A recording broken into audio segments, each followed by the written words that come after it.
আসসালামু আলাইকুম, hello everyone, কেমন আছেন সবাই? আজকে আপনাদের সাথে আমি ছোট্ট একটা নাস্তার রেসিপি শেয়ার করব। তো বিকালবেলা আজকে আমি বাসার জন্য নাস্তা তৈরি করতেছি। তো আজকে একটা আলু দিয়ে নাস্তা করব, কিন্তু নাস্তা তৈরি করব কিন্তু একটু ভিন্ন রকম। সবাই চলুন আমার সাথে নাস্তার রেসিপিটা দেখবেন। এই যে চালের গুঁড়াটা বাটার জন্য পাটা আমি আইনা এখানে রাখছি, যে চালের গুঁড়াটা আমি বাটবো, মানে চাল ভিজানোটা আমি বাটবো ওই যে বড়াটা বানানোর জন্য।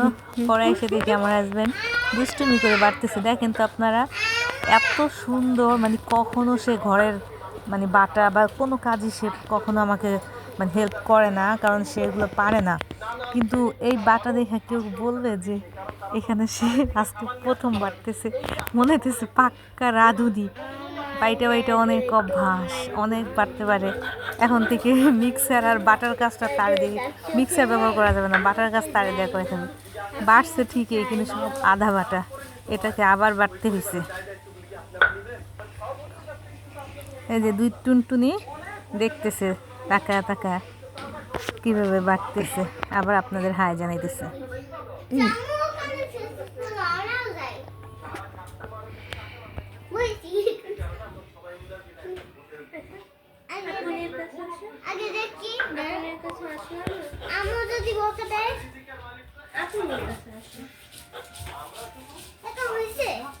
এই যে এখানে আমি আলু কুচি নিচ্ছি। এখানে এখানে আমি 3টা আলু কুচিয়ে নিচ্ছি।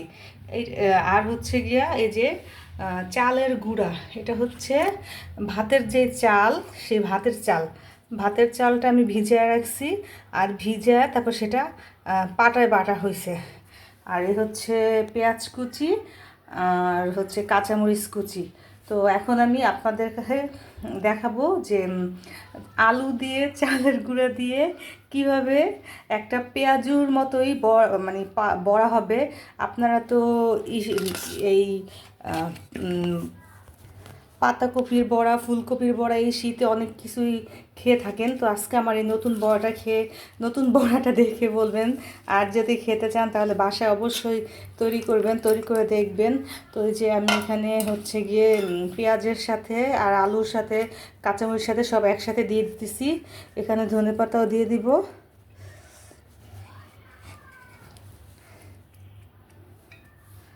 আর তার সাথে আমি দিব হচ্ছে গিয়ে 1 চিমটি হলুদের গুঁড়া,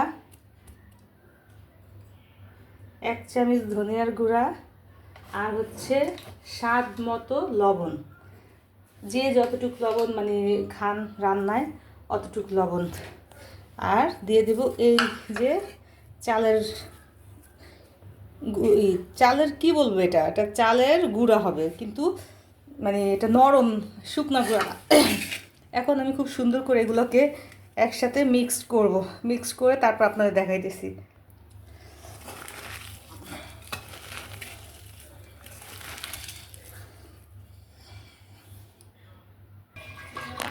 এই যে মাখা হয়ে গেছে, এটা খুব সুন্দর করে মেখে নিচ্ছি।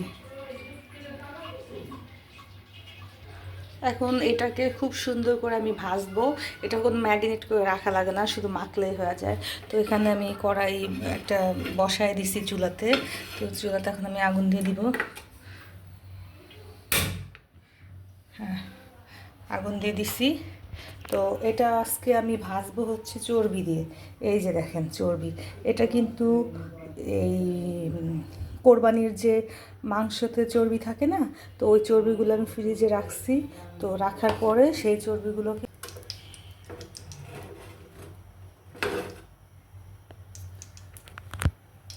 চুলাটা কমানো নেই, কারণ এটা কম জালে ভাজতে হবে। আলুটা তো কাঁচা, তো আলুটা যেহেতু কাঁচা, আলুটাকে মানে সেদ্ধ করতে হবে ভাজার মধ্যেই।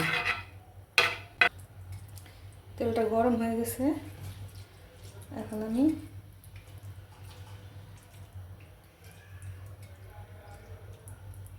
বড়াগুলো সুন্দর করে দিব।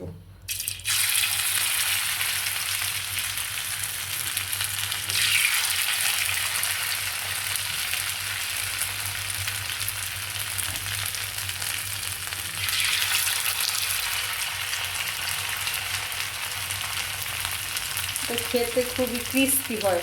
কারণ হচ্ছে এটার মধ্যে যে চালের গুঁড়ো দেওয়া, এটার জন্য খেতে খুবই মচমচে হয়।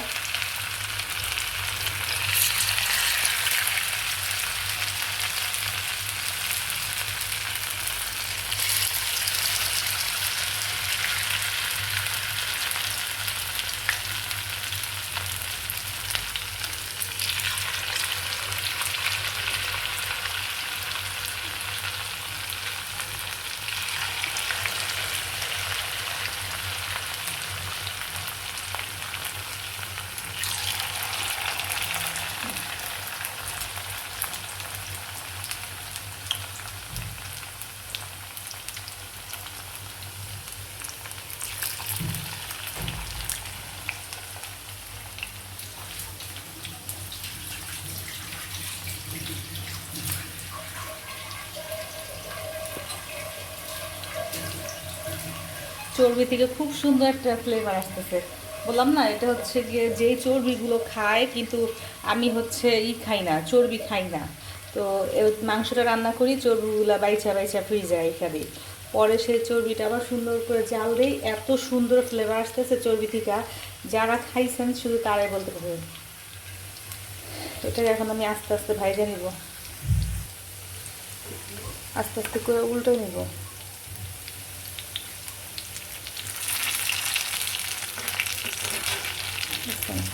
একটা আলু কিন্তু ছোটে নাই, কারণ এটার মধ্যে চালের গুঁড়া দেওয়া যে।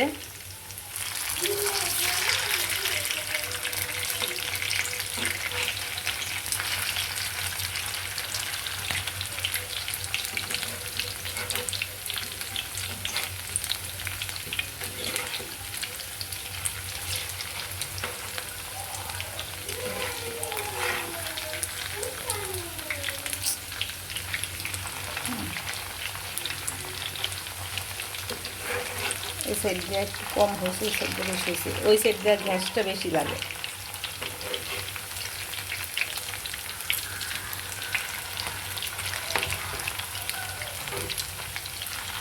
এই যে দেখেন, দেখতে কিন্তু খুবই সুন্দর লাগতেছে। কাঁচামরিচ ধনেপাতাগুলো দেখা যাইতেছে। এটা খেতে অনেক মজা হয়। আপনারা যদি বাসায় মানে ট্রাই করে দেখেন, তাহলে বুঝবেন যে এটা খেতে যে কত মজা লাগে। ভাজা হয়ে গেছে, এখন আমি এগুলো উঠাই নেব।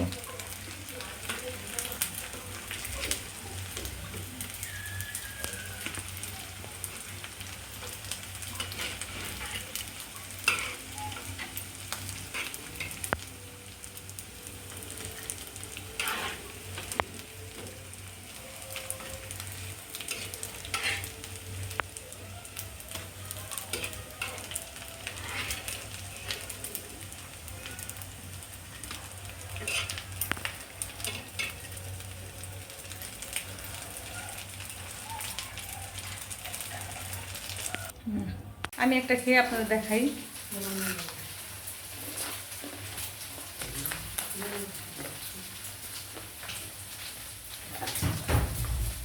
অনেক মচমচ হয়েছে।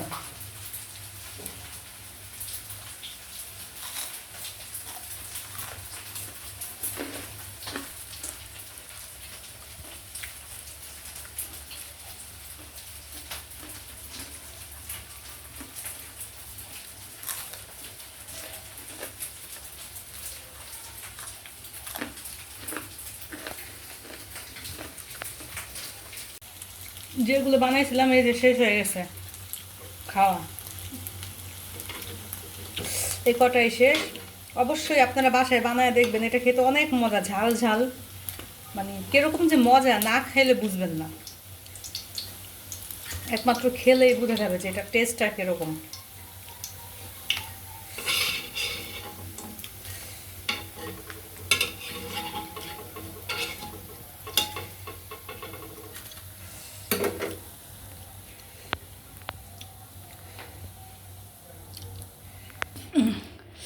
আর যে আমার এই ভাজার রেসিপিটা আপনাদের কাছে কেমন লাগছে অবশ্যই আপনারা কমেন্ট করে বলবেন। আর আমার চ্যানেলটাকে অবশ্যই সাবস্ক্রাইব করবেন। আপনারা যদি পাশে থাকেন তাহলে হয়তো আমি কিছু করতে পারবো। তো আজকের মতো ভিডিও এতটুকুই। আল্লাহ হাফেজ, সবাই ভালো থাকবেন।